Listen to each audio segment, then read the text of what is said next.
Hi everyone.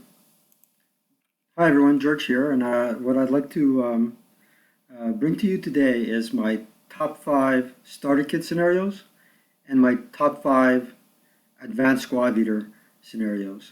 Now, a little caveat before I begin: this is not to say that the other scenarios are bad or better.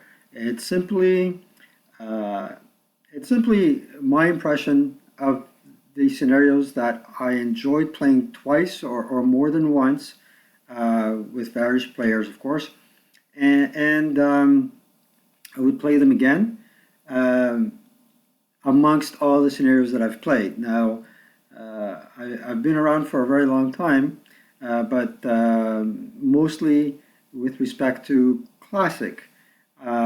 And I've only started playing ASL now for a year and a half or so now, maybe 2 years. So let's go. So we'll start with the starter kit scenarios. Number five is scenario 23, Montys Gamble.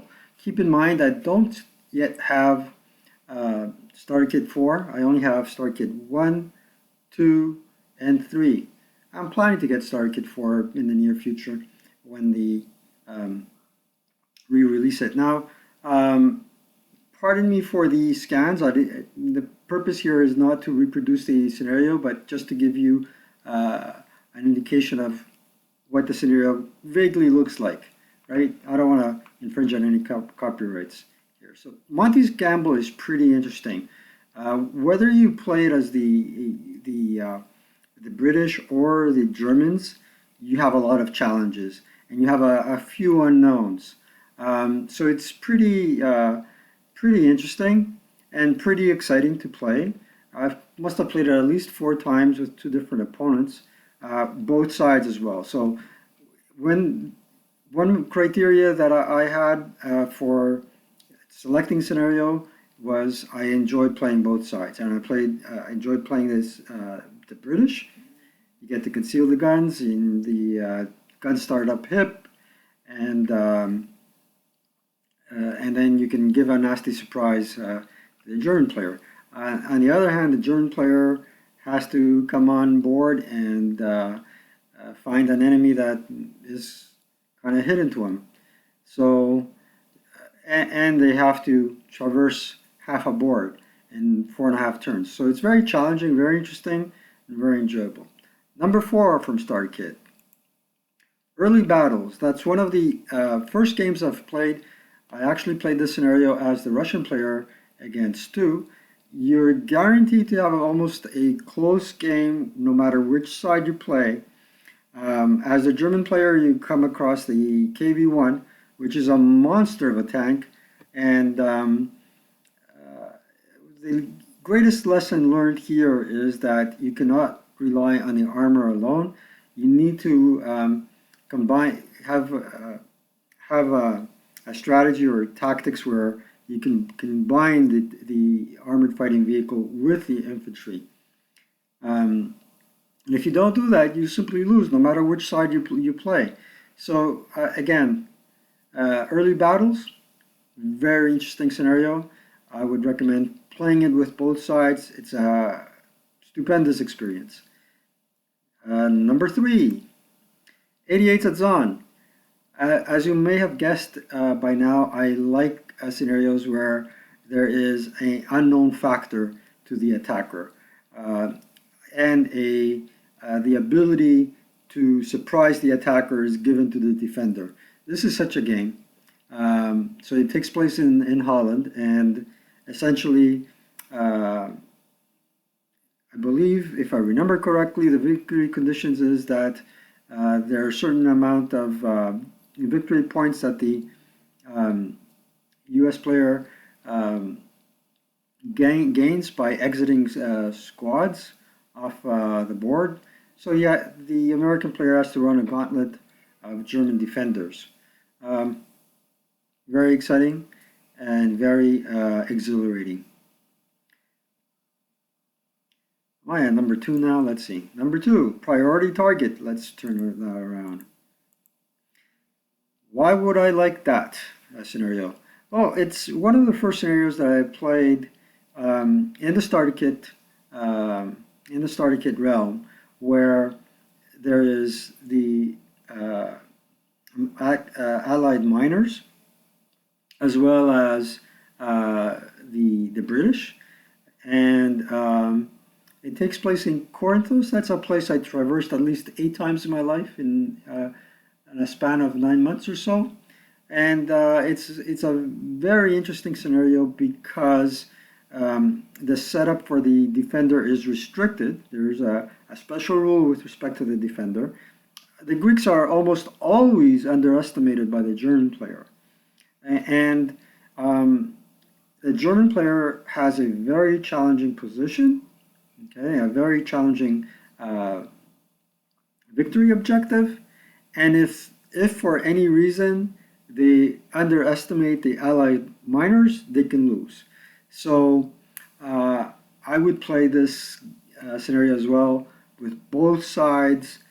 You have a high replayability with this scenario because there's different outcomes that can arise. Okay, I think we're on to number one. And number one is Retaking Verville. Now, why do I enjoy Retaking Verville so much? It's a beautiful introductory scenario. Even for the most experienced player, playing it is really a great experience. It's a relaxing experience. It's not too complicated.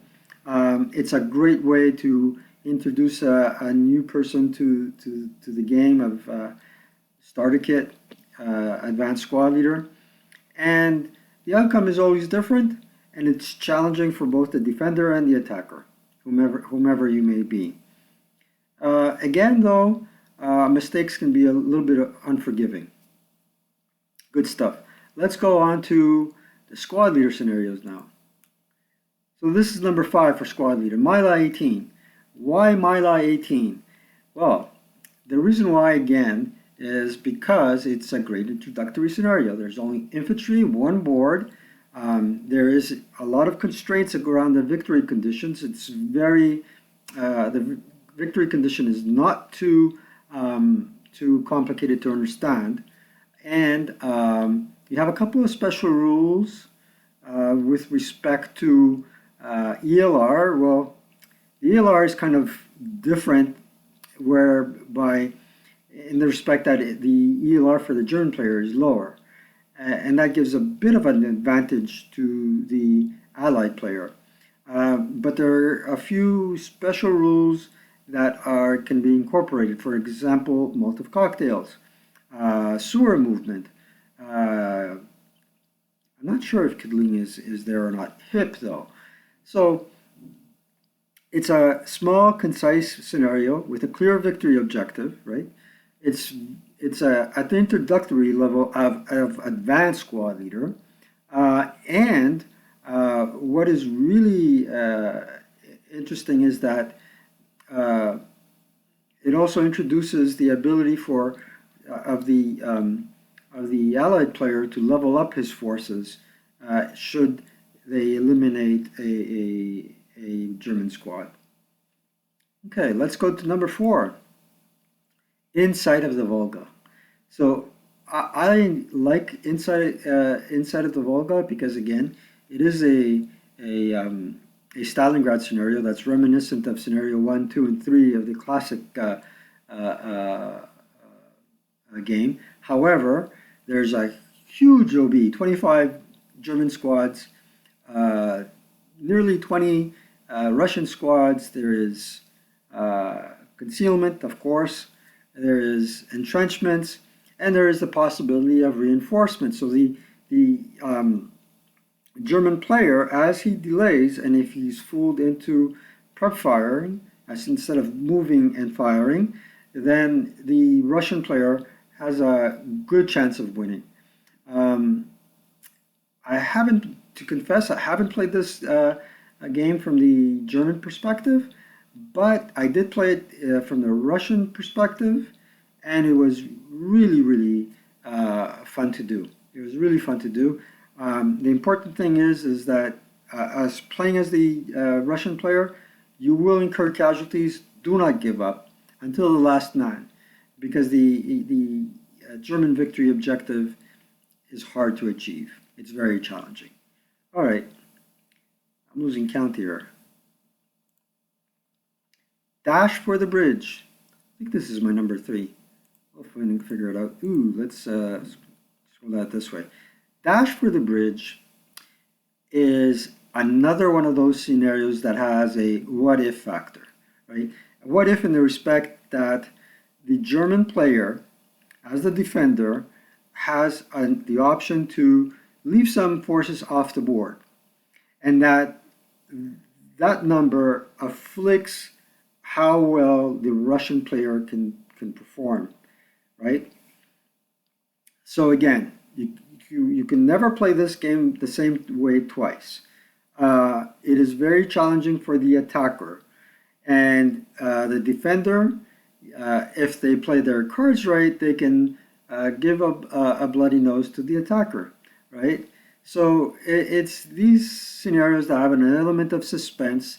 They're very simple to digest and very ideal for new players to the game. I kind of enjoyed so far.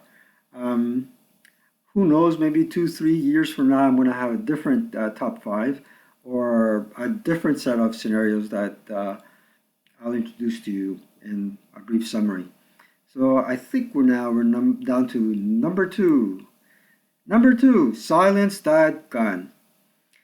Now, I have to admit that this game, this scenario here, was modified from the original in terms of it being upgraded and edited to make it better than it was before.